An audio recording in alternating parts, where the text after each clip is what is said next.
But I'm your mom. But you have to listen to me. But I have rights over you. But I carried you for 9 months. But I gave birth to you.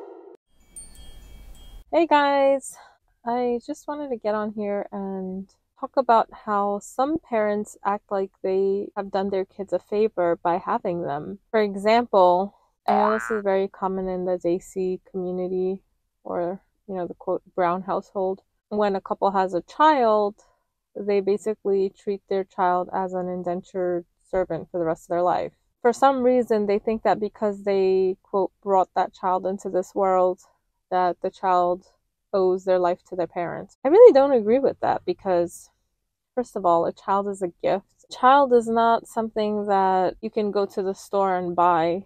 A child is a ni'mah, a blessing. Also, a child is an amana, so on the Day of Judgment, we are going to be asked about how we treated our kids. But unfortunately, scholars and parents alike just love to bring up the mother's rights or the parents' rights in general over the child, but nobody really talks about how the children have rights over parents as well. I know a lot of times people think that when the younger generation brings up the rights of the child, that they're just trying to put down their parents or say that their parents don't have any rights over them, but that's not true. Both can exist at the same time, that both the parents and the child have their own rights. Now that I am a parent, I still believe that the child has many rights over me and that I will be questioned on the Day of Judgment regarding how I treat my child. I've seen it in the Desi community where the parent will just constantly throw it in the child's face. That hadith about respect your mother, then who, then your mother, then who, your mother, then who, your father. Oh, the mother has 3 times more rights than the father. Or Jannah lies under the feet of your mother. Yes, all of that is true. That is great. But I don't think that as parents, you need to throw that in your child's face every time. Like, for example, if your child is doing everything the right way, they're not disobeying you when it comes to Islamic matters. Like, if you're telling them not to smoke, or you're telling them not to drink, you're telling them to pray, you're telling them to be a good human being. Let's say they're doing all the good things, but in a certain situation, you just want them to do what you want, and if they don't do it, you're gonna act like they're doomed to hell forever because they didn't listen to you. That's not fair. For example, when it comes down to choosing your spouse, if that spouse is not a bad person, as long as that person is a Muslim, it doesn't matter what country they're from. Your parents can't come in and say, hey, no, you're not allowed to marry this person because they're not Chinese. They have to be Chinese, or that's it. I'm not gonna forgive you. I'm your mother and you're gonna go to hell because I'm mad at you. It's just so prevalent in the Desi community where mothers stop talking to their sons and daughters because of the person they decided to marry. And it's really sad because I think there needs to be more awareness or more education on the topic. Yes, as a mother, you have rights over your child. Your child has to respect you. Your child has to obey you when it comes to things that are relevant.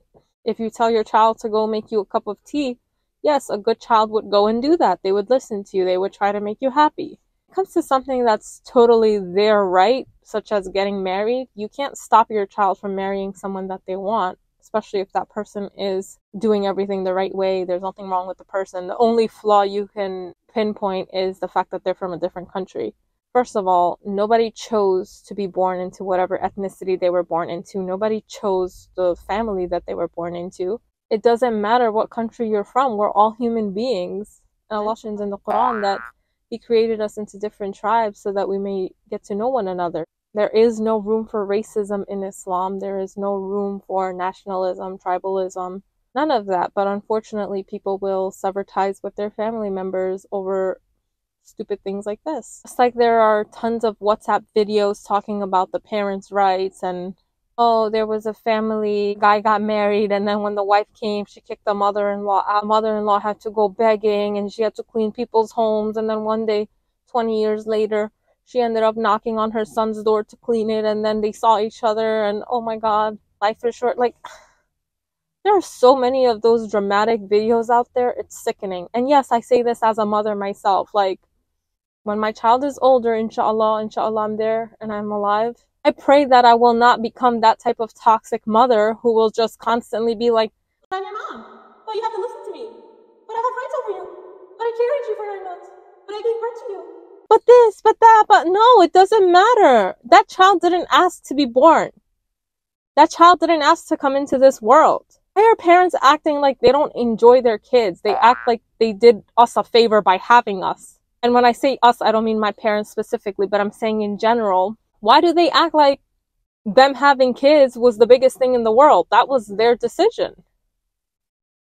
I don't think it's fair for people to have kids and then blackmail them for the rest of their lives, or throw it in their face, or expect them to listen to them in every single matter forever, just for the mere fact that they're the parents. That's not fair, and I believe that scholars should step in. Scholars should educate the masses on the rights of the child over the parents, because on the day of judgment, you will be questioned on how you treat your child. You can't just say, oh, I'm a mother, so I have a ticket straight to Jannah. I'm going to go straight to heaven. I'm not going to be questioned. And I'm a mom, so whatever I say goes. No, this isn't a dictatorship. Our children still have free will. They're still human beings. They have their own rights. I don't understand why it's so difficult for people to understand that your child is one day going to become an adult, and that adult is going to have his or her own wishes, wants, desires, opinions. You can't just keep your child under your wings for the rest of your life. And when I say under your wings, I understand if a parent wants to be protected because they care about their child so much. But when I say under your wings, there are some parents out there who want to keep their kids under their wings so that their kids can't fly on their own, and the kids would be dependent on the parents forever. And in that case, that narcissistic parent will feel like, oh, I'm still wanted, I'm still needed. My child can't function without me. And they get this thrill like, ooh, yeah, I'm still important. That's why when it's time for their child to get married, they start panicking because they're like, oh my God, I'm not going to be the most important person to my child anymore. Scholars should also talk about how important it is for the parents to focus on their own relationship with one another throughout the duration of their kids' childhood. Because if you're so invested in your kids to the point where it's almost as though you're in a relationship with your child instead of your spouse, that's where the waters get murky, and that's where the parents become crazy when their kids get married. Just for sake of brevity, let's focus on the daughter-in-law. There are instances where girls feel like they are not their husband's wife or their mother-in-law's daughter-in-law, but rather a co-wife to the mother-in-law, because the mother-in-law just makes it into a competition between the two of them and tells the son, who are you going to choose, me or her? Who do you love more, me or her? But in reality, it's like, why should it be a competition? Why should he choose between the two of you?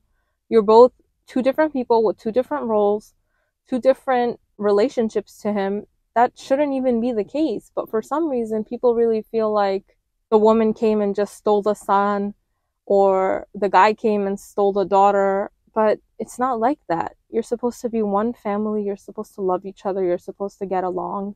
Your family is supposed to grow, not shrink. So it's really unfortunate. I just wanted to come on here and talk about this and get it off my chest, because there are so many families out there suffering because of these issues. I hope that our generation can be the generation that breaks this cycle, and hopefully we can be more mindful and aware of the fact that what we do truly affects our kids. If you can't be nice to your own kids, you're definitely not going to be nice to your daughter-in-law or son-in-law. So I think the main point of all this is, yes, know your rights, but also know the rights of your children and know the rights of others so that you don't step on other people's rights. If you watched the video, thank you. If not, I had a great time recording it, and yeah, I'll be back next time. So thank you. Bye.